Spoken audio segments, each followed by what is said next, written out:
Very good, good. And at that point, now we're all working together, and Richard's looking this direction. What we do want to get in the habit of is once we look at the band to do something, then we turn around and our shoulders are facing forward, our torso is facing towards our audience. So that camera is your audience.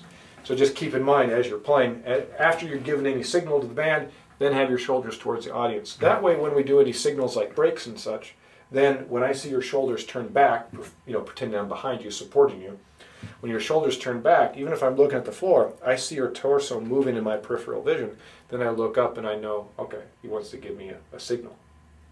That's the pre, right? Mm-hmm. All right, good. That was good. Let's do it one more time. Nice and calm. Now, did you notice you sped up a little bit on your 1, 2, 3, 4? No. Yeah. But we've got it on recording. That's right. See, I told you it's common. All right, one more time. Give me the speech. E shuffle from the 1, all in. To the point. 1, 2, 1, 2, 3, 4.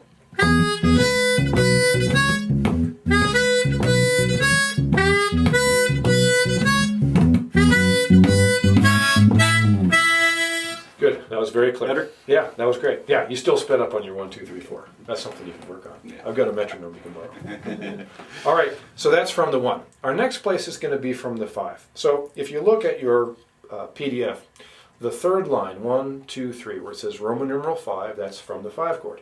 There is another 5 chord in the 12-bar blues progression, and that is the last 2 beats, commonly the last 2 beats to the last 4 beats of the 12-bar blues. So if you look at 1, 2, 3, and at the very end, you'll see a 5 chord there. And sometimes it's even in parentheses, because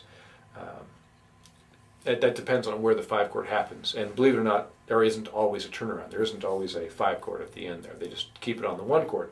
More on that later. So, when we say from the 5, it's measure 9 of the 12-bar blues progression, or line 3. And that started from the 1 draw, right? Let's try that together. 1, 2, from the 1 draw.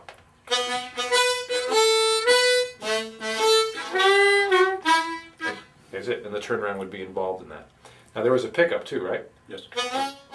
Let's try that. That's on the and of 3, or when your foot's up in there. 1, 2, 1, 2, 3. So we get. Try to practice that for 1. That's it. 1, 2, 3.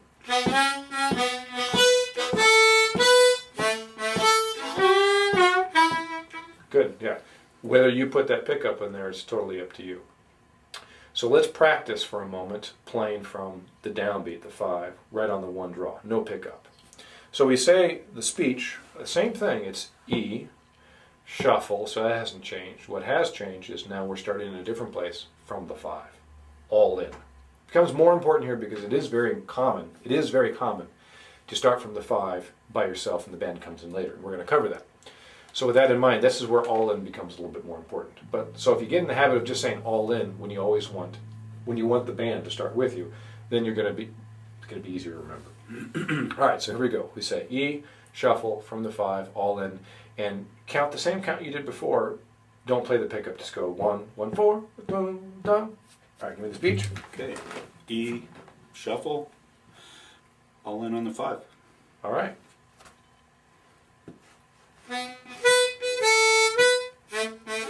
Okay, so the issue here is if we're all in, you got to include me. You got to count me in. So count me in. E, shuffle from the 5, all in. All right. 1, 2, 1, 2, 3, 4.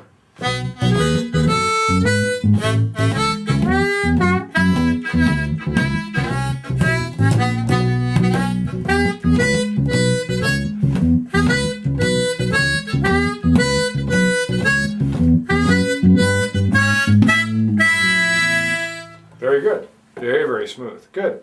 Let's put our pickup in there. Now, if we're using the pickup, remember you're not going to go 1, 2, 1, 2, 3, 4, because our pickup is a beat and a half in length, right? 1, 2, 2, 1, 2, 2. So that's 1, 2, 3, 1, 2, 2. Now it's on the 5. So that means we can only count up to 3. It's 1, 2, 3. 1, 2, 2, start. So we'll get 1, 2, 1, 2, 3.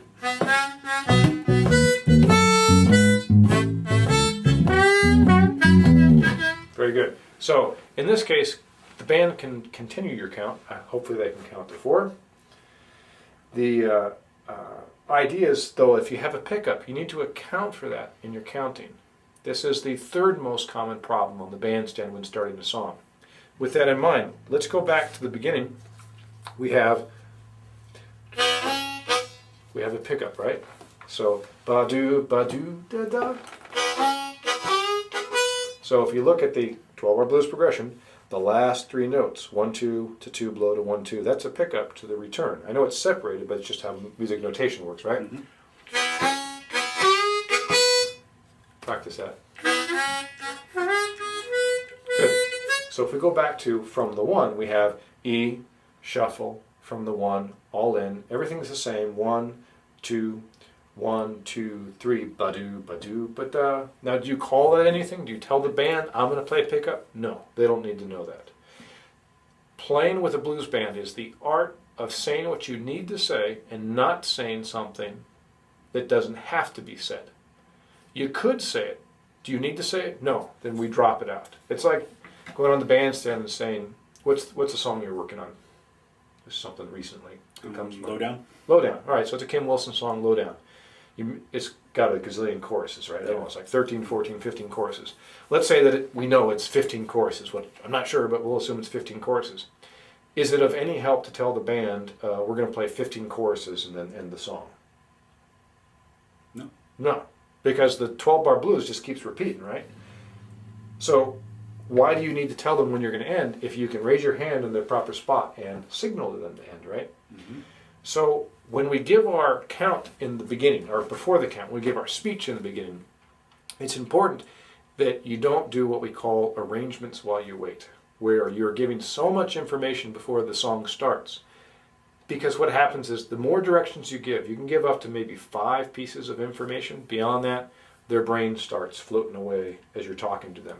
And what they'll say at the end commonly says, you're going to signal all this, right? And you're like hoping that you know how to signal all that, right? And if you really need to give a lot of detailed information, then it's not a song that belongs on the bandstand with a band you haven't played with before. Jam situations, it is an art of picking songs that are common enough, or at least grooves that are common enough, with these common ways to open, to do breaks, and do endings, so that it can be called on the spot, and that you can be confident that you can call it on the spot.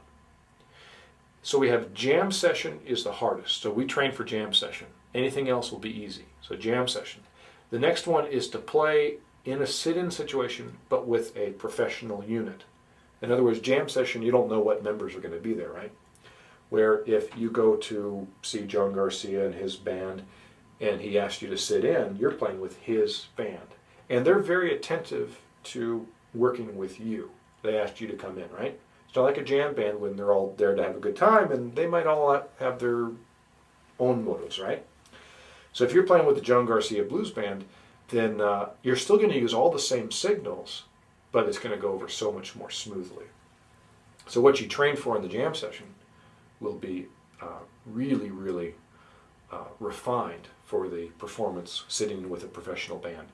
Then you have your own band, and you guys are able to rehearse it. And you still give the same signals, because more of it is a reminder, and it is like a great leader. You always know, or you always have faith that they're not going to lead you astray. And that's the key element on the bandstand. If you give them anything, any reason to doubt you as a player, by what you're saying or your body language, because both those elements are very important, any of those elements are going to make them start to second guess you as a player. And if they start to second guess you as a player, even if you give correct signals, you're not going to get it. And we have 3, 4 musicians in the band. Well, you never want them guessing, because will they all guess the same? That's the issue. So, picking songs that are safe are a very, very important part of performing on the bandstand. All right, so I'm enough yapping here. My focus was talking about the opening, that you need to keep your rhetoric in the opening to what needs to be said. And if there's a lot of things that need to be said, maybe that's not the right song. So in this case, we're just doing a pretty simple, straightforward thing. Sounds great, but straightforward thing. We were talking about the pickup. Do we need to tell them about the pickup? No, because the count pretty much stays the same. So if they don't need to know, we don't say it.